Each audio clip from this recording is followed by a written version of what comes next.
بسم اللہ الرحمن الرحیم۔ السلام علیکم۔ علامہ ابن قیم رحمۃ اللہ نے اپنی کتاب مفتح دار السعادت میں اس واقعے کا ذکر کیا ہے۔ ایک دن علامہ ابن قیم ایک درخت کے نیچے بیٹھے ہوئے تھے کہ انہوں نے ایک چونٹی کو دیکھا جو ایک ٹڈی کے پر کے پاس آئی اور اس کو اٹھا کر لے جانے کی کوشش کی مگر نہیں لے جا سکی۔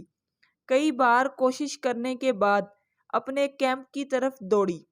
تھوڑی ہی دیر میں وہاں سے چیونٹیوں کی ایک فوج لے کر نمودار ہوئی اور ان کو لے کر اس جگہ آ گئی جہاں پر ملا تھا، گویا وہ ان کو لے کر پر لے جانا چاہتی تھی۔ چیونٹیوں کے اس جگہ پہنچنے سے پہلے ابن قیم رحمۃ اللہ نے وہ پر اٹھا لیا تو ان سب نے وہاں اس پر کو تلاش کیا مگر نہ ملنے پر سب واپس چلے گئے، مگر ایک چونٹی وہیں رہی اور ڈھونڈنے لگی جو شاید وہی چونٹی تھی۔ اس دوران ابن قیم نے وہ پر دوبارہ اسی جگہ رکھ لیا۔ جبکہ اس چونٹی کو دوبارہ وہی پر مل گیا تو وہ ایک بار پھر دوڑ کر اپنے کیمپ میں چلی گئی اور پہلے کے مقابلے میں زیادہ دیر کے بعد پہلے کے مقابلے میں کچھ کم چونٹیوں کو لے کر آئی، گویا زیادہ تر نے اس کی بات کا یقین نہیں کیا۔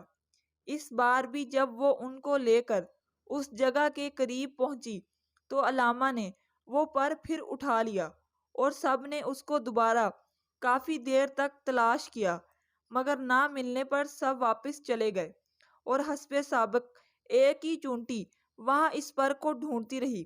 اس دوران علامہ نے ایک بار پھر وہی پر اسی جگہ رکھ دیا تو وہی چونٹی نے اس کو ڈھونڈ لیا اور اپنے کیمپ کی طرف ایک بار پھر دوڑ کر گئی، مگر اس بار کافی دیر کے بعد صرف 7 چونٹیوں کو لے کر آئی۔ تب ابن قیم نے اس پر کو پھر اٹھا لیا اور چونٹیوں نے کافی دیر تک پر کو تلاش کیا اور نہ ملنے پر غصے سے اسی چونٹی پر حملہ آور ہوئے، اس کو ٹکڑے ٹکڑے کر کے رکھ دیا، گویا وہ جھوٹ بولنے پر اس سے ناراض ہو گئی تھی۔ تب ابن قیم نے وہ پر ان چونٹیوں کے درمیان رکھ دیا۔ یوں ہی ان کو پر ملا، سارے پھر اس مردہ چونٹی کے پاس جمع ہو گئیں، گویا وہ سب افسردہ اور شرمندہ تھے کہ انہوں نے اس بے گناہ کو قتل کیا۔ ابن قیم کہتے ہیں کہ یہ سب دیکھ کر مجھے بہت افسوس ہوا اور میں نے جا کر یہ واقعہ ابو العباس ابن تیمیہ رحمۃ اللہ کو بتایا۔ انہوں نے کہا، اللہ تجھے معاف کرے، ایسا کیوں کیا؟ دوبارہ کبھی ایسا مت کرنا۔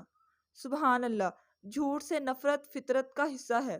کیڑے مکوڑے بھی جھوٹ سے نفرت کرتے ہیں اور قوم سے جھوٹ بولنے پر سزائے موت دیتے ہیں۔